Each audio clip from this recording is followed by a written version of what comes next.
Good evening, ladies and gentlemen. My name is Marco Medina, and I'm going to be your host tonight. Come on, let's go. Today we're going to be talking about SpongeBob SquarePants and its relevance to the boomers. And today we have our resident boomer.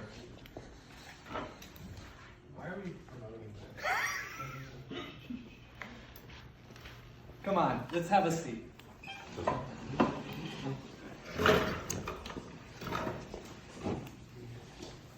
So, come follow the adventures of the world's most lovable sponge and his starfish sidekick. SpongeBob and Patrick are always causing trouble and plenty of laughs. When he's not at the Krusty Krab grilling up some epic Krabby Patty, SpongeBob can be found jellyfishing with Patrick, blowing bubbles, or annoying his favorite neighbor, Squidward, in his home, Bikini Bottom. Okay, are you ready, boomers? I'm a boomer. What the fuck is a SpongeBob? Well, the sponge that lives in the pineapple under the sea, SpongeBob SquarePants, which was televised in 1999, was a program created for all ages. As time progressed, more adults took more notice in this show and was obviously marketed to children. If you have not heard about the show, you're either stupid or you've been living under a rock, or both. Which is funny enough, perfectly describes one of the funniest characters on the show, Patrick Star. This is going to be an introspective look on the program, which is not only comedic gold, but is genius marketing itself. When you combine imagination, relatable characters, and an inclusion of jaunty music, you can pretty much entertain generations of audiences. SpongeBob has transcended its original creation of mere novelty to pop culture phenomenon. We are going to specifically discuss SpongeBob memes, but more specifically, our impact on today's generation. Sounds good. Let's get ready to hit you with some knowledge. So the functionalist theory is this idea that was presented by sociologist Durkheim, who stated that a society works in an organized way to establish rules for goals in a society. With pop culture, what function in the society is what holds it together. SpongeBob is 20 years old and has produced hundreds of mini episodes, dozens of half-hour specials, and 3 feature-length films. This boundless content not only made this SpongeBob an icon, but the characters within the show all ended up representing something unique within our society.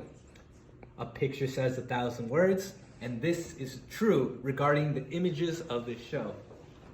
Let's show you one of these images firsthand. Oh, geez. Here is one of the most famous memes. The mocking of SpongeBob.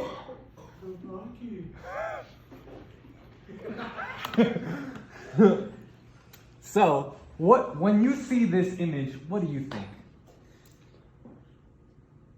I don't know what to think. Explain more. I will.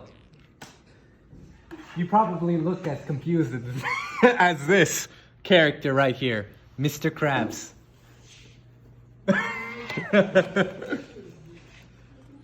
Now, allow me to continue my explanation. Why bother with a meme?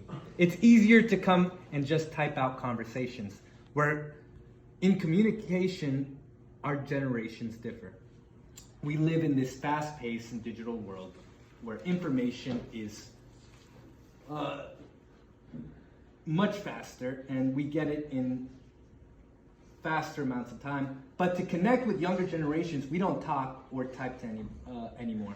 We instead express emotions and feelings through shared images such as these memes. Symbols are used all over the world to communicate ideas and show it in this popular way that doesn't need much explanation. So, the image that I just showed, this was filmed in front of a live studio audience.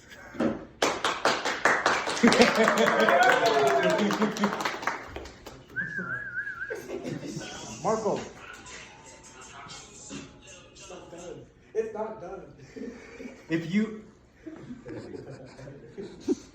you are like this picture and confused on the relevance of this culture, let me take you back to a Nickelodeon. Basically, a Nickelodeon was a cinema that plays moving pictures for a nickel. These films were either short cartoons or very short stories. Nickelodeon was a cinema house where no matter the class or level of income, people of all ages could enjoy. Only as time progressed and technology advanced in terms of animation, so did the content which needed to reach the masses. Nickelodeon, the company, and television broadcasting network needed content which would be widely popular and not too complicated to understand. That's where SpongeBob and this comedic entity was inspired by a group of famous comedians, by the most passionate marine biologist.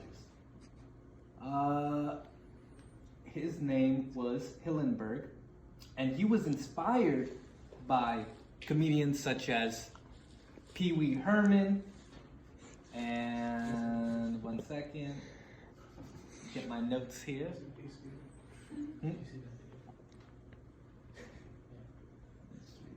Buster Keaton, Stan Laurel, and Jerry Lewis. With each of these episodes rounding about 10 minutes, there was a multitude of content that could be sourced and create these numerous memes. Memes of cultural images that are supposed to evoke humorous responses. Growing up watching SpongeBob, most of the content was already funny within the context of the show. The show itself was a meme, essentially being a random group of images that correlates together to evoke a different response. So, what does this have to do with anything? I don't know, but here's my explanation. Thank you very much, and have a good night.